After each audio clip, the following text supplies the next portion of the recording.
Hello friends, welcome to quick revision point. My name है Raksha Srivastava. Friends, आज हम UGC NET paper first में higher education यानी उच्च शिक्षा प्रणाली से रिलेटेड इंपॉर्टेंट क्वेश्चन को डिस्कस करेंगे, जो कि friend UGC NET exam and other teaching exam के लिए इंपॉर्टेंट है। ओके, तो स्टार्ट करते हैं। फर्स्ट क्वेश्चन है, वित्तीय आपात स्थिति में निम्नलिखित में से क्या किया जा सकता है। फर्स्ट है, राज्य विधानसभाओं को समाप्त किया जा सकता है। सेकेंड है फ्रेंड कि केंद्र सरकार राज्यों के बजट और व्यय को अपने नियंत्रण में ले सकती है। एंड थर्ड क्या है फ्रेंड, इसमें ये करेक्ट है। थर्ड है, उच्च न्यायालय और उच्चतम न्यायालय के न्यायाधीशों के वेतन को कम किया जा सकता है, ये करेक्ट है। फोर्थ है, संवैधानिक उपाचारों के अधिकार को निलंबित किया जा सकता है, तो ये गलत है। तो दूसरा तीसरा राइट हो जाएगा, इसमें पहला और चौथा गलत है। ओके, तो राइट आंसर ये डी हो जाएगा। वित्तीय आपात स्थिति में निम्नलिखित में से क्या किया जा सकता है, तो वो केंद्र सरकार राज्यों के बजट और व्यय को अपने नियंत्रण में ले सकती है, क्योंकि उच्च न्यायालयों और उच्चतम न्यायालयों के न्यायाधीशों के वेतन को कम किया जा सकता है। दूसरा और तीसरा राइट हो जाएगा, तो राइट आंसर ये डी हो जाएगा। आगे देखते हैं फ्रेंड्स, नेक्स्ट क्वेश्चन क्या है। भारत में 1 रुपए की मुद्रा पर किसके हस्ताक्षर होते हैं। तो ए है भारत के राष्ट्रपति, बी है भारत के प्रधान वित्त मंत्री, एंड सी है भारतीय रिजर्व बैंक के गवर्नर, एंड डी है भारत सरकार के वित्त सचिव। तो भारत में 1 रुपए की मुद्रा पर किसके हस्ताक्षर होते हैं, वो होते हैं फ्रेंड भारत के वित्त सचिव के हस्ताक्षर होते हैं। ओके, राइट आंसर जो होगा वो डी हो जाएगा। आगे देखते हैं फ्रेंड्स, नेक्स्ट क्वेश्चन क्या है। सूची फर्स्ट को सूची सेकंड से मिलाते हुए दिए गए कूट का प्रयोग करके सही उत्तर देना है। ओके, तो फर्स्ट क्या है फ्रेंड, इसमें प्रथम प्रशासनिक सुधार आयोग। तो प्रथम प्रशासनिक सुधार आयोग जो है वो है फ्रेंड, तो इसका जो होगा वो हो जाएगा 1966। वर्ष जो था ये 1966 था। पाल एच एप्पलबी समिति फर्स्ट, इसका जो वर्ष था फ्रेंड वो था 1953। ओके, बी का 4 के संतानम समिति। ओके, सी का जो था फ्रेंड वो हो जाएगा सेकंड, 1962 वर्ष था इसका। और डी का जो था द्वितीय प्रशासनिक सुधार आयोग, डी का जो वर्ष था फ्रेंड वो था 2005। ओके, ए का जो था फ्रेंड 4 था, ए का जो हो जाएगा थर्ड हो जाएगा, और बी का जो होगा 4 हो जाएगा, सी का सेकंड एंड डी का फर्स्ट। ओके, तो राइट आंसर जो होगा फ्रेंड वो बी हो जाएगा।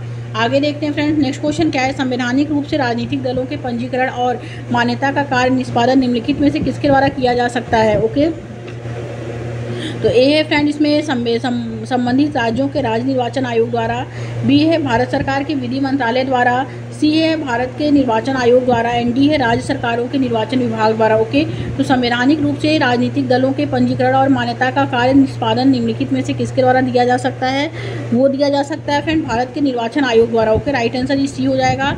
आगे देखेंगे, ग्राम सभा के सदस्य होते हैं। तो ए है सरपंच, उप सरपंच एवं सभी निर्वाचित पंच, बी है सरपंच, उप सरपंच एवं ग्राम स्तरीय कार्यकर्ता। ओके, एंड थर्ड है फ्रेंड, इसमें सरपंच, ग्राम सेवक एवं निर्वाचित पंच, एंड फोर्थ है ग्राम पंचायत के पंजीकृत मतदाता। ओके, तो इसमें दिया ग्राम सभा के सदस्य कैसे होते हैं। तो ग्राम सभा के जो सदस्य होते हैं फ्रेंड वो यह होते हैं ग्राम पंचायत के पंजीकृत मतदाता होते हैं। ओके, राइट आंसर जो होगा वो डी हो जाएगा। आगे देखेंगे, भारत का राष्ट्रपति ए है राज्य का मुखिया है, बी है सरकार का मुखिया है, सी है राज्य तथा सरकार दोनों का मुखिया है, एंड डी है इनमें से कोई नहीं। ओके, तो भारत का राष्ट्रपति जो होता है फ्रेंड वो राज्य का मुखिया होता है। भारत का राष्ट्रपति जो होता है वो राज्य का मुखिया है, बी है सरकार का मुखिया है। ओके, एंड सी है फ्रेंड, इसमें राज्य तथा सरकार दोनों का मुखिया है, एंड डी है इनमें से कोई नहीं। तो भारत का राष्ट्रपति राज्य का मुखिया है। Okay, right answer is a. आगे देखेंगे फ्रेंड, निम्नलिखित में से निम्नलिखित दिए गए कथनों पर विचार कीजिए, उन कथनों को पहचानिए जिसमें प्राकृतिक न्याय निहित है। तो प्राकृतिक न्याय निहित है, ए है न्यायालय प्राकृतिक न्याय के सिद्धांत का अनुसरण करते हैं, बी है न्याय में देरी न्याय से वंचित रखने के समान है, सी है प्राकृतिक न्याय एक न्यायिक का अभिन्न अधिकार है, एंड डी है सुने जाने का उचित अवसर दिया जाए। ओके, नीचे दिए गए कथन जो होते हैं, नीचे दिए गए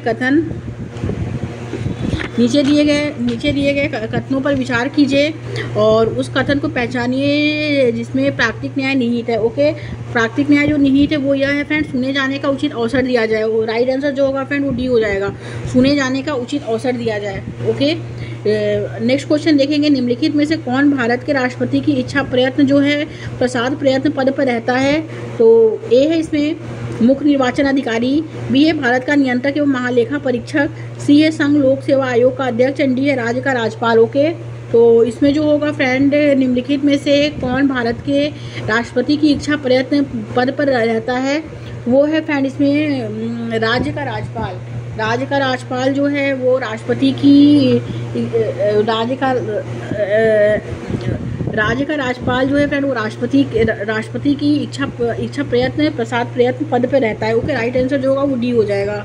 आगे देखते हैं नेक्स्ट क्वेश्चन क्या है। निम्नलिखित में से कौन सी संवैधानिक संस्था नहीं है? ए है निर्वाचन आयोग, बी है वित्त आयोग, सी है संघ लोक सेवा आयोग एंड डी है योजना आयोग। ओके, तो निम्नलिखित में से कौन सी संवैधानिक संस्था नहीं है? तो निर्वाचन आयोग, वित्त आयोग, संघ लोक सेवा आयोग, योजना आयोग जो है नहीं है। राइट आंसर है डी। आगे देखते हैं फ्रेंड्स, निम्नलिखित में से कौन सा कथन सत्य नहीं है? ए है फ्रेंड भारत में संसद सर्वोपरि है, एंड बी है भारत के सर्वोच्च न्यायालय को न्यायिक जांच का अधिकार है। ओके, एंड सी है केंद्र तथा राज्यों में शक्तियों का बंटवारा है, एंड डी है राष्ट्रपति को सलाह देने के लिए एक मंत्री परिषद होती है। तो निम्नलिखित में से कौन कथन सत्य नहीं है? जो सत्य नहीं है वो यह है कि भारत में संसद सर्वोपरि है। तो ये क्या है? ये करेक्ट है। ये क्या है? ये सत्य नहीं है। ओके, वैसे भारत के सर्वोच्च न्यायालय को न्यायिक जांच का अधिकार है, तो ये करेक्ट है। और केंद्र तथा राज्यों में शक्ति का बंटवारा है, ये भी करेक्ट है। और डी है कि राष्ट्रपति को सलाह देने के लिए एक मंत्री परिषद होती है, तो ये भी करेक्ट है। ओके, राइट जो हो जाएगा वो ए हो जाएगा। आगे देखते हैं फ्रेंड्स, निम्नलिखित में से कौन सा कथन भारतीय लोकतंत्र के गणनात्मक स्वरूप को दर्शाता है? तो भारतीय लोकतंत्र के गणनात्मक स्वरूप को जो दर्शाता है, ए है लिखित संविधान, बी है स्थानीय निकायों को शक्तियों का स्थानांतरण, एंड सी है राज्य का कोई धर्म नहीं, एंड डी है चयनित राष्ट्रपति तथा सीधे या परोक्ष रूप से चयनित सांसद। ओके, तो निम्नलिखित में से कौन सा कथन भारतीय लोकतंत्र के गणतांत्रिक स्वरूप को दर्शाता है? वो यह है कि चयनित राष्ट्रपति तथा सीधे या परोक्ष रूप से चयनित संसद। ओके, राइट आंसर जो होगा फ्रेंड वो डी हो जाएगा।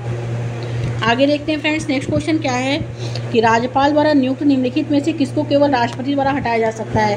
तो राष्ट्रपति द्वारा जो हटाया जाता है फ्रेंड, फर्स्ट है राज्य का मुख्यमंत्री, सेकंड है राजकीय लोक सेवा आयोग का सदस्य, सी है एडवोकेट जनरल, एंड डी है राज्य विश्वविद्यालय का कुलपति। ओके, तो राज्यपाल द्वारा निम्नलिखित में से किसको केवल राष्ट्रपति द्वारा हटाया जा सकता है? तो वो राजकीय लोक सेवा आयोग का सदस्य को जो है केवल राष्ट्रपति के द्वारा हटाया जा सकता है। जो राइट आंसर जो होगा फ्रेंड वो बी हो जाएगा इसमें। ओके, आगे देखते हैं नेक्स्ट क्वेश्चन क्या है। नेक्स्ट क्वेश्चन है फ्रेंड इसमें कि सूचना का अधिकार अधिनियम 2005 प्रावधान करता है। क्या प्रावधान करता है सूचना का अधिकार अधिनियम 2005? फर्स्ट है फ्रेंड इसमें कि किसी भी व्यक्ति को सभी लोक अधिकारियों द्वारा सभी प्रकार की सूचनाओं का प्रसार, एंड बी है केंद्रीय राज्य एवं जिला स्तरों पर सूचना आयोगों की अपीली अधिकरण के रूप में स्थापना, एंड सी है लोक अधिकारियों में पारदर्शिता एवं जवाबदेही, एंड डी है उपयुक्त सभी। तो सूचना का अधिकार अधिनियम 2005 प्रावधान करता है फ्रेंड वो करता है कि किसी भी व्यक्ति को सभी लोक अधिकारियों द्वारा सभी प्रकार की सूचनाओं का प्रसार और केंद्रीय राज्य एवं जिला स्तरों पर सूचना आयोगों की अपीली अधिकरण के रूप में स्थापना, एंड सी है लोक अधिकारियों में पारदर्शिता एवं जवाबदेही। राइट आंसर जो होगा डी हो जाएगा, उपयुक्त सभी। ओके, आगे देखते हैं फ्रेंड्स, नेक्स्ट क्वेश्चन क्या है। सूची फर्स्ट को सूची सेकंड से मिलाते हुए दिए गए कूट का प्रयोग करके सही उत्तर दीजिए। ओके, फर्स्ट है फ्रेंड इसमें संविधान के अनुच्छेद हैं, एंड सेकंड है संस्थाएं। ओके, ए है अनुच्छेद 280, बी है अनुच्छेद 324, एंड सी है अनुच्छेद 323 ए, एंड डी है अनुच्छेद 315। ओके, तो अनुच्छेद 280 जो है ए का जो हो जाएगा वो थर्ड हो जाएगा, संघीय स्तर का वित्त आयोग है। ओके, ए का थर्ड, और अनुच्छेद 324 जो है फ्रेंड वो है भारत का निर्वाचन आयोग, बी का सेकंड हो जाएगा। अनुच्छेद 323 ए जो है फ्रेंड वो है प्रशासनिक अधिकरण, सी का फर्स्ट। अनुच्छेद 315 जो है फ्रेंड वो संघ लोक सेवा आयोग है। ओके, डी का 4 हो जाएगा। तो ए का जो हो जाएगा थर्ड हो जाएगा, बी का सेकंड, सी का फर्स्ट, डी का 4 हो जाएगा। ओके, तो राइट आंसर इज सी। आगे देखते हैं फ्रेंड्स, नेक्स्ट क्वेश्चन क्या है। भारत के संविधान के अनुच्छेद 120 के अनुसार संसद की कार्यवाही का संचालन होता है। तो संसद की कार्यवाही का जो संचालन होता है, ए केवल अंग्रेजी में होता है, बी है इसमें केवल हिंदी में होता है, एंड सी है हिंदी व अंग्रेजी दोनों में होता है, एंड डी है संविधान की 8वीं अनुसूची में सम्मिलित सभी भाषाओं में होता है। तो भारत के संविधान के अनुच्छेद 120 के अनुसार संसद की कार्यवाही का संचालन जो होता है फ्रेंड वो होता है हिंदी व अंग्रेजी दोनों में। Right answer is C. आगे देखेंगे, भारत की संसद गठित होती है। ए है लोकसभा व राज्यसभा से, बी है लोकसभा राज्यसभा व राष्ट्रपति से उपराष्ट्रपति से, सी है लोकसभा राज्यसभा व राष्ट्रपति से, एंड डी है लोकसभा राज्यसभा व दोनों के सचिवालय सहित से। ओके, तो भारत की संसद जो गठित होती है फ्रेंड वो गठित होती है लोकसभा राज्यसभा और राष्ट्रपति से जो है गठित होती है। Okay, right answer is C. Next question, Bharat के संविधान के किस भाग को प्रशासकों की आचरण संहिता माना जाता है? तो ए है फ्रेंड इसमें भाग फर्स्ट, बी है भाग सेकंड, सी है भाग थर्ड, एंड डी है भाग 4। ओके, तो भारत के संविधान के किस भाग को प्रशासकों की आचार संहिता माना जाता है? तो वो माना जाता है फ्रेंड भाग 4 को। राइट आंसर ही डी। आगे देखेंगे संविधान का कौन सा अनुच्छेद नागा परंपराओं और सामाजिक प्रथाओं को संसद के किसी भी अधिनियम से रक्षोपाय प्रदान करता है? तो ए है फ्रेंड इसमें अनुच्छेद 371 ए, बी है अनुच्छेद 371 बी है, सी है अनुच्छेद 371 सी एंड डी है अनुच्छेद 263। ओके, तो करेक्ट आंसर जो होगा फ्रेंड वो होगा इसमें ए, अनुच्छेद 371 ए। ओके, आगे देखते हैं फ्रेंड नेक्स्ट क्वेश्चन। ग्रामीण और नगरीय संस्थाओं के चुनावों का आयोजन और अंतिम पर्यवेक्षण किसके द्वारा किया जाता है? तो ए है फ्रेंड भारत के निर्वाचन आयोग, बी है राज्य निर्वाचन आयोग, सी है जिला कलेक्टर एवं जिला मजिस्ट्रेट एंड डी है संबंधित रिटर्निंग ऑफिसर। तो ग्रामीण और नगरीय संस्थाओं के चुनावों का आयोजन और अंतिम पर्यवेक्षण किसके द्वारा किया जाता है? तो वो किया जाता है फ्रेंड राज्य निर्वाचन आयोग के द्वारा। Okay, right answer is B हो जाएगा।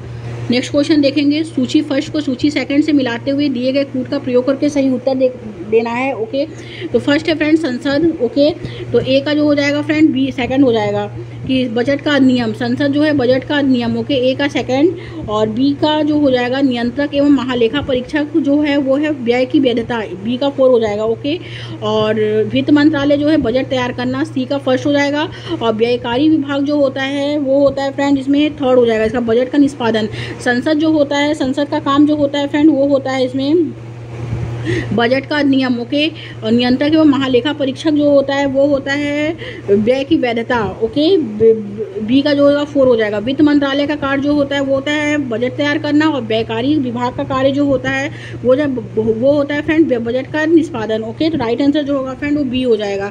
आगे देखते हैं फ्रेंड्स नेक्स्ट क्वेश्चन क्या है। राष्ट्रपति और उपराष्ट्रपति के चुनावों से संबंधित विवादों का निपटारा किया जा सकता है, कैसे किया जा सकता है? तो ए है फ्रेंड भाषा के निर्वाचन आयोग द्वारा, बी है संसद की संयुक्त समिति द्वारा एंड सी है भारत के उच्चतम न्यायालय द्वारा एंड डी है केंद्रीय चुनाव अधिकरण द्वारा। ओके, तो राष्ट्रपति और उपराष्ट्रपति के चुनावों से संबंधित विवादों का निपटारा किया जा सकता है। तो विवादों का जो निपटारा है वो किया जा सकता है भारत के उच्चतम न्यायालय द्वारा किया जा सकता है। राइट आंसर इज सी।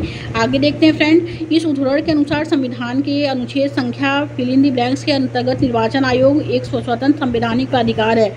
तो ए है 324, बी है 356, सी है 246 एंड डी है 161। ओके, राइट आंसर जो होगा फ्रेंड वो ए हो जाएगा 324। ओके, आगे देखेंगे अनुच्छेद फिल इन दी ब्लैंक्स के अंतर्गत मुख्य चुनाव आयुक्त को उसके पद से हटाया जा सकता है। तो कैसे हटाया जा सकता है? तो ए है फ्रेंड 125, बी है 352, सी है 226 एंड डी है 324। तो अनुच्छेद तो इसमें जो होगा फ्रेंड होगा अनुच्छेद 324 के अंतर्गत मुख्य चुनाव आयुक्त को उसके पद से हटाया जा सकता है। राइट आंसर ही डी हो जाएगा।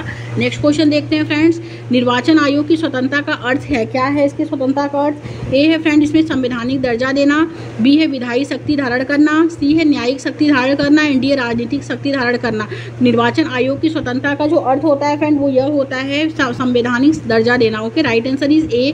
आगे देखेंगे भारत में दूरस्थ शिक्षा के संबंध में निम्नलिखित में से कौन से कथन सही है? तो ए है फ्रेंड इसमें यह जो होता है यह औपचारिक शिक्षा की पूरक है, तो ये करेक्ट है। सेकंड, इससे शिक्षा की लागत घट जाती है, तो ये भी करेक्ट है। थर्ड है यह औपचारिक शिक्षा को प्रतिस्थापित करती है, तो ये गलत है। फोर्थ, इससे शिक्षा तक पहुंच बढ़ जाती है, तो ये करेक्ट है। ओके, कि भारत में दूरस्थ शिक्षा के संबंध में निम्नलिखित में से जो कथन सही है फ्रेंड वो यह है कि यह औपचारिक शिक्षा की पूरक है और इससे शिक्षा की लागत घट जाती है और इससे शिक्षा तक पहुँच बढ़ जाती है। तो पहला, दूसरा और चौथा राइट हो जाएगा। तो right answer is C. Okay, आगे देखते हैं फ्रेंड्स नेक्स्ट क्वेश्चन है। निम्नलिखित में से कौन से संवैधानिक निकाय हैं? निम्नलिखित में से कौन से संवैधानिक निकाय हैं? फर्स्ट है भारतीय निर्वाचन आयोग, तो ये गलत है। सेकंड फ्रेंड विश्वविद्यालय अनुदान आयोग, यस ये एक संवैधानिक निकाय है। ओके, यूनिवर्सिटी ग्रांट कमीशन एक संवैधानिक निकाय है। राइट आंसर ये होगा। थर्ड क्या है? अखिल भारतीय तकनीकी शिक्षा परिषद, यस ये भी एक संवैधानिक निकाय है। ओके, और थर्ड एंड फोर्थ क्या है फ्रेंड? राष्ट्रीय मूल्यांकन और प्रत्यायन प्रतिशद, तो ये एक संवैधानिक निकाय नहीं है। ओके, ये गलत है। तो निम्नलिखित में से कौन से संवैधानिक निकाय हैं? तो संवैधानिक निकाय जो है फ्रेंड वो यह है विश्वविद्यालय अनुदान आयोग है और अखिल भारतीय तकनीकी शिक्षा परिषद, बी दूसरा और तीसरा राइट होगा इसमें। ओके, तो राइट आंसर इज सी हो जाएगा। आगे देखेंगे फ्रेंड नेक्स्ट क्वेश्चन क्या है। नेक्स्ट क्वेश्चन है फ्रेंड राज्यसभा के संबंध में निम्नलिखित में से कौन से कथन सही नहीं है? ओके, तो कौन से कथन सही नहीं है? तो फर्स्ट उसे वही शक्ति प्राप्त है, राज्यसभा को वही जो है वही शक्तियाँ प्राप्त हैं जो लोकसभा को हैं। ओके, राज्यसभा को वही शक्तियाँ प्राप्त हैं जो लोकसभा को हैं। यस, राज्यसभा को वही शक्तियाँ प्राप्त हैं जो लोकसभा को हैं। हमारी संसद पार्लियामेंट में 3 अंग होते हैं। राज्यसभा जो होता है राज्यसभा लोकसभा और राष्ट्रपति। ओके, 3 अंग होते हैं। उसमें राज्यसभा के संबंध में जो दिया है वो है उसे वही शक्तियाँ प्राप्त है जो लोकसभा को है, तो ये करेक्ट है। सेकंड क्या है, यह मंत्रिपरिषद के विरुद्ध अविश्वास प्रस्ताव पारित कर सकती है। यस, ये भी करेक्ट है। ओके, एंड थर्ड है फ्रेंड इसमें कि यह धन विधेयक को संशोधित कर सकती है। यस, ये भी करेक्ट है कि राज्यसभा जो है वो धन विधेयक को क्या है, संशोधित कर सकती है। ओके, और इसे आपातकाल के दौरान भंग किया जा सकता है, तो यस ओके, इसे आपातकाल के दौरान भंग भी किया जा सकता है। तो पहला, दूसरा, तीसरा, चौथा, इसमें चारों करेक्ट है, तो राइट आंसर जो होगा फ्रेंड वो डी हो जाएगा। आगे देखते हैं फ्रेंड नेक्स्ट क्वेश्चन क्या है। नेक्स्ट क्वेश्चन है राज्य के राज्यपाल के संबंध में निम्नलिखित में से कौन सा कथन सही है। ओके, तो ए है फ्रेंड, उन्हें विधानसभा जो है भंग करने की राज्यसभा को जो है उन्हें विधानसभा भंग करने की शक्ति प्राप्त है। ओके, राज्यसभा को जो है विधानसभा भंग करने की शक्ति प्राप्त है। ओके, एंड सेकंड है यस, ये करेक्ट है कि राज्यसभा को विधानसभा भंग करने की शक्ति प्राप्त है। ओके, सेकंड क्या है फ्रेंड इसमें, उन्हें राज्य के उच्च न्यायालय के न्यायाधीशों की नियुक्ति की जो है वो शक्ति प्राप्त है। तो राज्यसभा को जो है उन्हें राज्य के उच्च न्यायालय के न्यायाधीशों की नियुक्ति की शक्ति प्राप्त है। एंड थर्ड क्या है फ्रेंड, ये गलत है। ओके, एंड थर्ड क्या है कि उन्हें मृत्युदंड के मामले में क्षमादान की शक्ति प्राप्त है, तो ये भी गलत है। फोर्थ क्या है, उनके पास राजनयिक शक्तियां हैं, तो ये भी गलत है।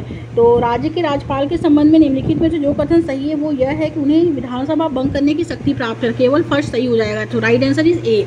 ओके, आगे देखते हैं फ्रेंड्स नेक्स्ट क्वेश्चन क्या है। नेक्स्ट क्वेश्चन है फ्रेंड, निम्नलिखित में से किन मामलों में नैसर्गिक न्याय का सिद्धांत अन्य पक्षकार की सुनवाई का पालन अवश्य किया जाना चाहिए। तो फर्स्ट है किसी कर्मचारी की पदच्युति, एंड बी है सेकंड है फ्रेंड इसमें नगर पालिका का निष्प्रभावीकरण, थर्ड है राष्ट्रीय सुरक्षा को खतरा, एंड फोर्थ है किसी विद्यार्थी या किसी कर्मचारी के विरुद्ध अनुशासनिक कार्यवाही। ओके, तो इसमें जो होगा फ्रेंड वो हो जाएगा कि निम्नलिखित में से दिया है, क्या दिया है कि निम्नलिखित में से किन मामलों में नैसर्गिक न्याय का सिद्धांत अन्य पक्षकार की सुनवाई का पालन अवश्य किया जाना चाहिए। तो किसका किया जाना चाहिए, वो किया जाना चाहिए फ्रेंड इसमें जो दिया है, इसमें जो है फर्स्ट है किसी कर्मचारी की पदच्युति एंड ओके पदच्युति, एंड सेकंड है फ्रेंड इसमें नगर पालिका का निष्प्रभावीकरण, ये भी करेक्ट है। एंड फोर्थ क्या है किसी विद्यार्थी या किसी कर्मचारी के विरुद्ध अनुशासनिक कार्यवाही, ये करेक्ट है। तो पहला, दूसरा, चौथा राइट हो जाएगा, तो राइट आंसर जो होगा वो सी हो जाएगा। ओके, आगे देखते हैं फ्रेंड्स नेक्स्ट क्वेश्चन क्या है। नेक्स्ट क्वेश्चन है फ्रेंड की 73वें संविधान संशोधन अधिनियम 1992 के दौरान कौन से प्रावधान स्वैच्छिक हैं। 73वें संविधान संशोधन 1992 के कौन से प्रावधान जो है स्वैच्छिक हैं। ओके, तो फर्स्ट है फ्रेंड इसमें पंचायत का चुनाव लड़ने के लिए न्यूनतम आयु सीमा 21 वर्ष, तो ये गलत है। सेकंड है मध्यवर्ती एवं जिला स्तर पर पंचायतों के अध्यक्ष के लिए अप्रत्यक्ष चुनाव, ये भी गलत है। थर्ड है पंचायती राज संस्थाओं में संसद तथा राज्य विधान मंडल के सदस्यों का प्रतिनिधित्व, तो ये करेक्ट है। फोर्थ है पिछड़े वर्गों के लिए सीटों का आरक्षण, तो ये करेक्ट है। तो तीसरा, चौथा राइट हो जाएगा, तो राइट आंसर इज डी। आगे देखते हैं फ्रेंड्स नेक्स्ट क्वेश्चन क्या है। लास्ट क्वेश्चन है फ्रेंड्स की निम्नलिखित में से किन राज्यों में जनसंख्या के उस भाग को जो बहुसंख्यक हैं को राज्य विधानसभा में सीटों के आरक्षण का लाभ प्राप्त है। तो ए है फ्रेंड मेघालय तथा मिजोरम, बी है असम तथा नागालैंड, सी है मध्य प्रदेश तथा असम, एंड डी है राजस्थान तथा अरुणाचल प्रदेश। ओके, तो निम्नलिखित में से किन राज्यों में जनसंख्या के उस भाग जो बहुसंख्यक हैं को राज्य विधानसभा में सीटों के आरक्षण का लाभ प्राप्त है। तो वो प्राप्त है फ्रेंड इसमें मेघालय तथा मिजोरम को प्राप्त है। ओके, राइट आंसर जो होगा फ्रेंड वो ए हो जाएगा, मेघालय तथा मिजोरम। ओके, ए ऑप्शन इसमें राइट हो जाएगा। Thank you friends.